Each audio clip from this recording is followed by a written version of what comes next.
Hello, guys, and welcome to Sisters with Scriptures.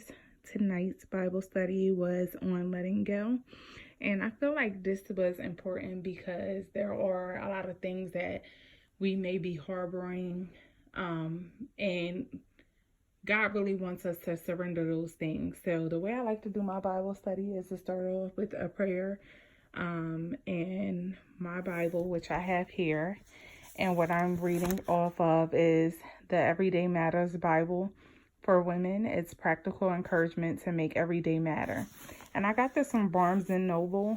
I also go back and forth between my study Bible as well. So I just put on here that sometimes trusting God means that we must utterly let go.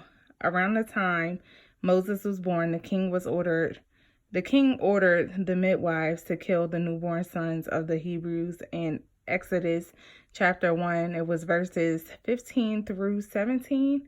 Moses' mother held on to Moses until she could no longer hide him. He was 3 months, the Bible said. And a lot of times during that time is when they start to move, their cries get louder, they're getting bigger. It's harder to conceal a baby at that age. So she took it upon herself to trust in God based on her love and her faith and the love that she had for her baby. And that was like a ultimate, being a mom and loving all my kids. I just could not imagine having to give up my child. But that was a true definition of what it meant to fully surrender. And also what I just put here was having faith is when you're walking with God and you agree to surrender your old ways for the covenant of being under God. It says having faith requires us to do the following. Number one would be the unthinkable. So again, in that situation, she could have either subjected herself to having Moses killed, or she could have had more faith, which in this case she did, in God's power and his will that he will survive. So she took the chances, and life is going to require us to take the chances and step out on our faith in a lot of situations.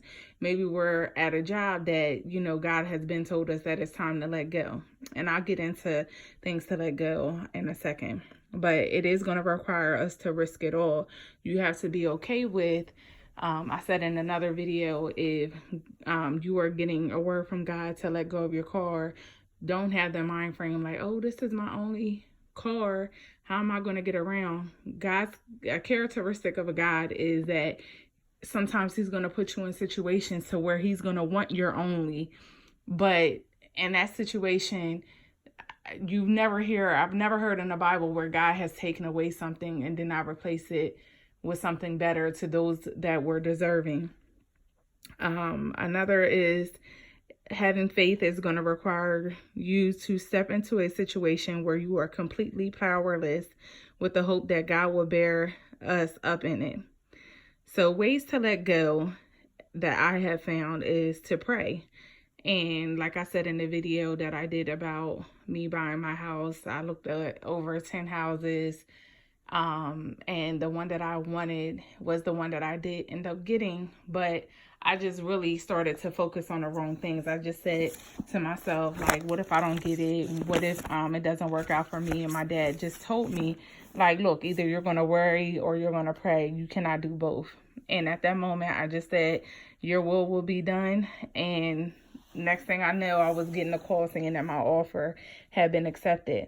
So don't hold on or harbor the fact that this may be your only something, because you don't know what God has in store for your life. So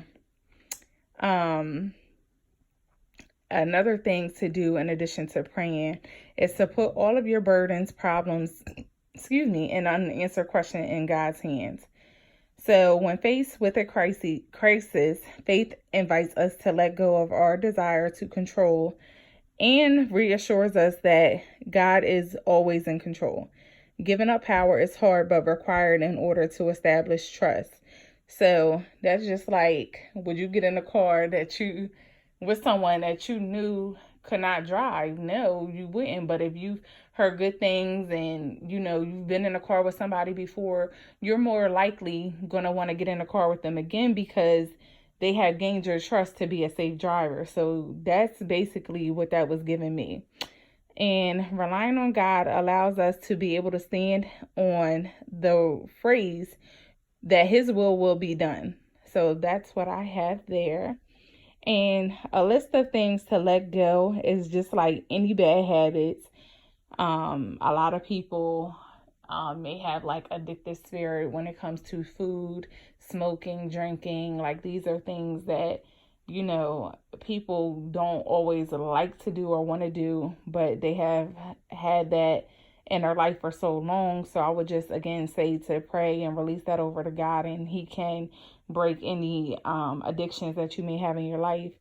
Stubbornness, the will to always be right, your attitude, generational curses, soul ties, excuses, fears, procrastination, and unhealthy relationships. So these are all things that, I feel like are the most common things that people harbor and hold on to. And I pray that this Bible study helps someone to release these things from their life and turn them over to God in order to, again, get under his covenant and to reap the rewards that he has always promised us. So I hope you guys enjoyed this Bible study. Have a great night.